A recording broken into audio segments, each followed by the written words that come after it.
Hello, we are the Textual Analysis of Agriculture research team. The National Institute of Food and Agriculture serves as a primary federal funding source for U.S. agricultural research. NIFA operates through two distinct mechanisms: formula funding, which provides non competitive institution based support, often for staff salaries, and non formula funding, which awards competitive project based grants. Using grant records from the NIFA Data Gateway, we investigate how NIFA can most effectively fund agriculture research. For objective, this study analyzes how NIFA's formula and non-formula funding mechanisms support different agriculture research themes. We identify each mechanism's comparative advantages and propose recommendations for optimizing their complementary use to enhance research outcomes.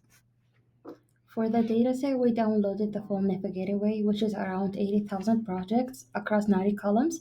After identifying the missing values in key fields, we used Python web scraping to retrieve the missing information directly from the source.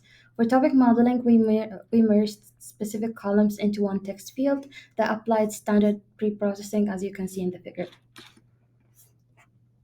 We ran two topic modeling streams in parallel. On one side, traditional LDA. On the other side, we ran cybrid embeddings, which we passed into BERT topic to get more refined topics. Both approaches generate topics that flow into our unified analysis. LDA identified 24 unique topics across all funding mechanisms. To validate the topics from LDA, we generated word clouds for each one and consulted a domain-specific expert, Dr. Wilson. His review confirmed that key terms accurately represent the underlying research themes. We initially used Cybert with BERT topic to identify 276 highly specific topics with relevant domain terms. However, over 50% of documents were classified as outliers, which made it unsuitable for trend analysis. So, therefore, we adopted an LDA model. You can see the heat map, which shows the project distribution across 24 topics by funding mechanism. Non formula funding is more concentrated. Formula funding supports a broader range, including more humanities oriented topics, which reflects historical structure that accommodates diverse researchers who don't rely on competitive grants. We also looked at temporal analysis. Formula funding shows long term stability with gradual shifts, crop production, and yield growing around mid 2000s. Comparative grants reflect shifting national priorities. Genomics surged around early 2000s, and then extension, climate, and resilience topics rose post 2010, which aligns with AFRI challenge themes. Formula funding offers broader and efficient research distribution with high publication per dollar ratios, which is like one of the key findings, while comparative funding concentrates resources in fewer high output areas like food safety and bioenergy at higher cost. We looked at the regional analysis. Formula funding sustains nationwide research, with most states prioritizing crop production and yield. Regional specialization emerges with forestry in the West and specialty crops in coastal states, reflecting local needs.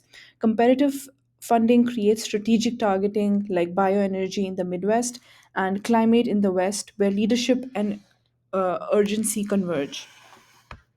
Formula funding, in terms of governmental analysis, aligns with stable domestic priorities such as childhood obesity, providing consistent long term support.